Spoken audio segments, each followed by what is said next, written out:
उपाध्यक्ष महोदय, उसमें हमने साफ साफ कहा था कि जो गरीब वर्ग है, जिसकी गरीबी के बारे में सभी जानते हैं, उसको देश की आमदनी का जो औसत है वह अवश्य ही मिल जाएगा और इस दिशा में हमारा प्रयत्न जारी रहे।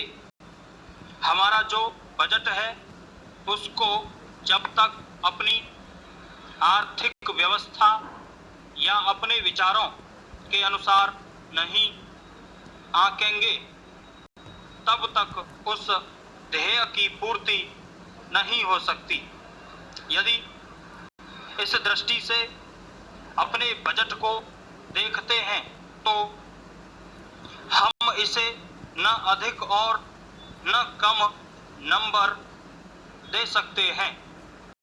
मेरी प्रार्थना यह है कि सरकारी या सरकार जिन संस्थाओं को सहयोग देती है उन्हें आदेश दिया जाए कि वे देश की उन्नति का विचार करें, परंतु खाने की पुष्टि देकर नहीं। यह कार्य शीघ्र से शीघ्र होना चाहिए।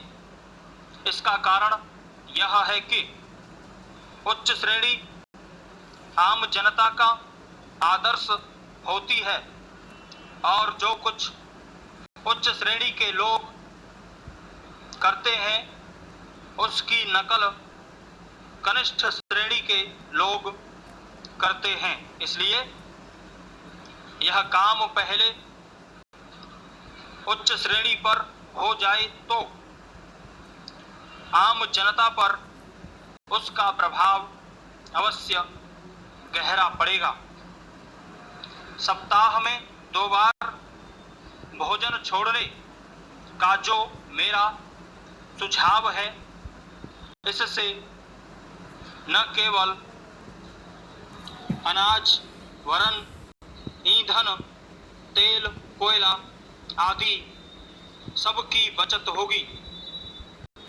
भोजन छोड़ने के अलावा अन्न बचाने का और भी एक तरीका है, वह भी सामाजिक श्रेणी पर किया जा सकता है। जानते हैं कि इस देश में 10% अन्न कौन खराब करता है?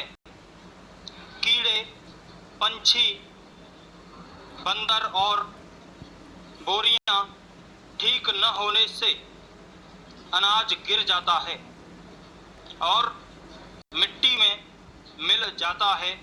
यह विचारणीय है। इस प्रकार 80 लाख टन बर्बाद होने वाले अन्न को बचाया जाए तो भारतवर्ष को किसी भी देश से अन्न की भिक्षा मांगने की आवश्यकता नहीं पड़ेगी। श्रीमान, यह अपराध कबूतरों, बंदरों, कीड़ों आदि का नहीं है। यह अवश्य ही हमारा अपराध है।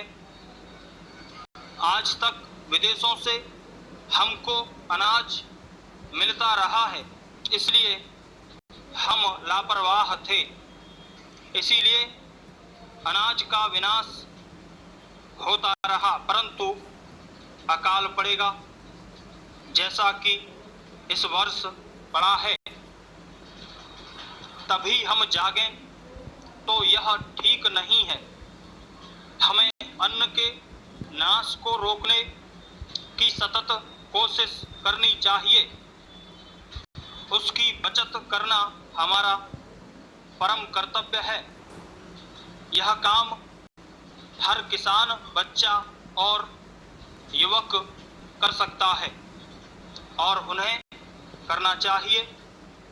अन्न बचाने की समस्या केवल कानून के जरिए हल नहीं होगी।